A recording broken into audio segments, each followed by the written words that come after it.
let's look at the third and final test for categorical data, independent test.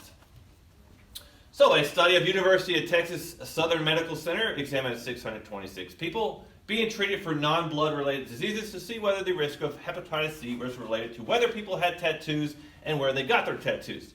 The data from the study can be summarized in a two-way table as follows.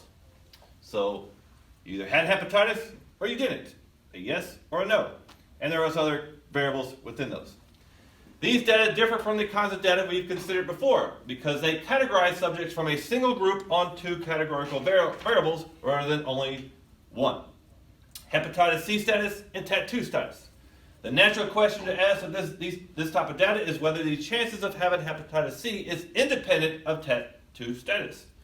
If hepatitis status is independent of tattoos, we expect the proportion of people tested for hepatitis to be the same for the three levels of tattoo status.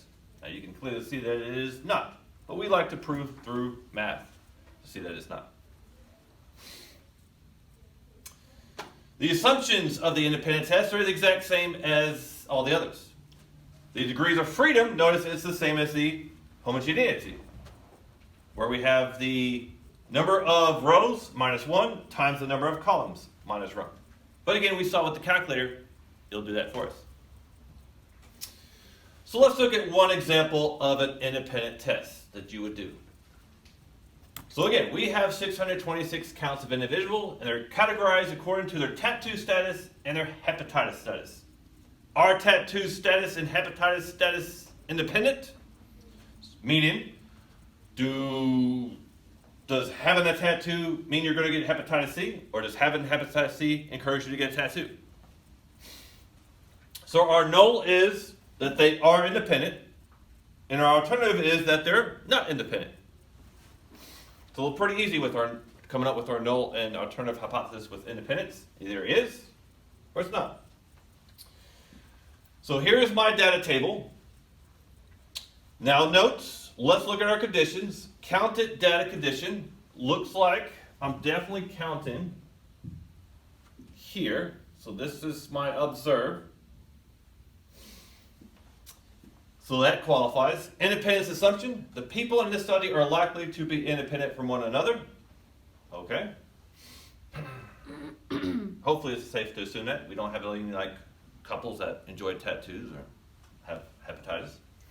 Randomization condition. These data are from a retrospective study of patients being treated for something unrelated to hepatitis. Although they are not an SRS, they were selected to avoid bias. We're good there. 10%. 626 is far fewer than 10% of those with tattoos and hepatitis in America or in the world or wherever we're doing this study. Now, watch out for this one. Expected cell frequency condition. The expected values do not meet the conditions. Uh-oh, I'm supposed to have more than 5. But I see right here, that one is less than 5. Yet, it's pretty close. Although the expected cell frequency is not satisfied, the values are close to 5, as we see here. I'll go ahead with the test, but I'll need to check the residuals carefully. So we'll go ahead because it is close. Otherwise, do more surveys, get more subjects. Find another piece of data where you can put in information. So let's test. Again, let's go in our calculator, and we're going to create a matrix.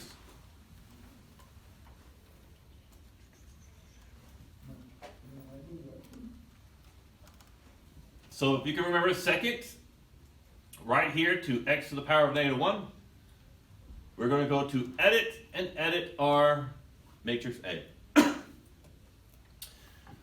Like I mentioned, this first number is the number of rows, second is the number of columns.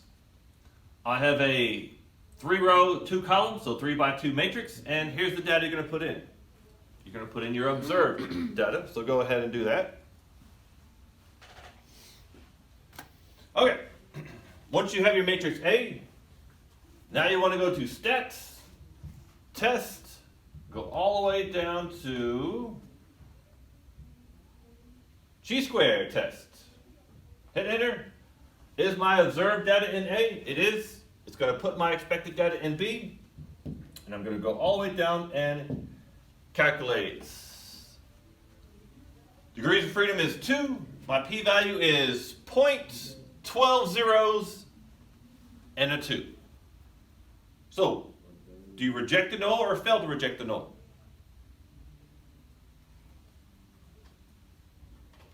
Again, this is to the power of negative 13. So I have 12 zeros in front of here.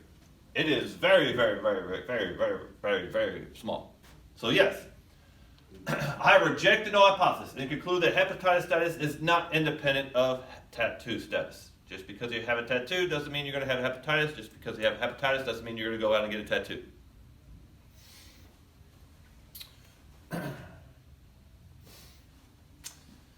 Now let's look at the differences. Look at the data that is collected. When our data are categories of a single variable gathered from more than one group, we wonder whether the groups are the same. So the question is homogeneity. So notice, I have very different types of categories here. My different majors. And then where they went. Different places they went. Employment, grad school, and others outside of, after college. So I'm asking, is this the same or is this different? With independence, our data is cross-categorized between two variables gathered from a single group. We wondered whether there's an association. Best way to tell if you're going to do independence is you're going to see either a yes or a no. Do I have hepatitis? Yes. Or do I not? No. If you have a yes and a no in your categories, usually you're going to run an independence test there. So that's a good rule of thumb.